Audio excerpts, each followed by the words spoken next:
একটু কম হবে। এই যে দেখেন, এখান থেকে যেমন এটা ছেদ্র করে নিয়ে আপনার এদিক থেকে চাপ দিয়ে এভাবে টান দিয়ে দিতে হবে।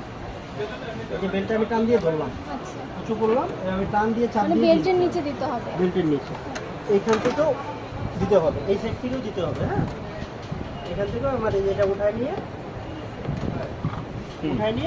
এটার নিচে দিতে হবে। ও আচ্ছা, রানিং এর জন্য ঠিক আছে, কাইন্ড অফ লুব্রিকেশন। এটা কি কোনো ড্রপ কোয়ান্টিটি আছে যে এতটুকু? এই এরকম এক বোতল এক বোতল কোনো 10 দিন পর quantity পর? 10 দিন 15 দিন পর পর। এটা তো ঠিক আছে? ইউজের উপর এটা ইউজের উপর নির্ভর করে। আপনি মনে করেন যে বেশি ব্যবহার করছেন তাহলে সপ্তাহে একবার দিবেন, আর যদি কম ব্যবহার করেন 15 দিনে মানে ব্যবহার এভরিডে করবেন। তো ইউজ হবে। গ্রেডের অয়েল। ঠিক আছে, এটা আপনার কি বলে, এটা কি যে কোনো হার্ডওয়্যারের দোকানে পাওয়া যাবে? না না, এটা শুধুমাত্র এই স্টেডিয়ামে এই শোরুমগুলোতেই পাবেন। এখন এটা শেষ হলে আবার এখানে আসতে হবে। আসতে হবে, কম দিলে আমরা পাঠাই দিই, যারা যে অর্ডার দিলে দিয়ে দিই, সমস্যা এটা নেই। না, তাহলে এক বোতল নিয়ে যান। এক বোতল অয়েল, এর দাম বলে দিও। হ্যাঁ, এটার দাম কত? এখন এদিকে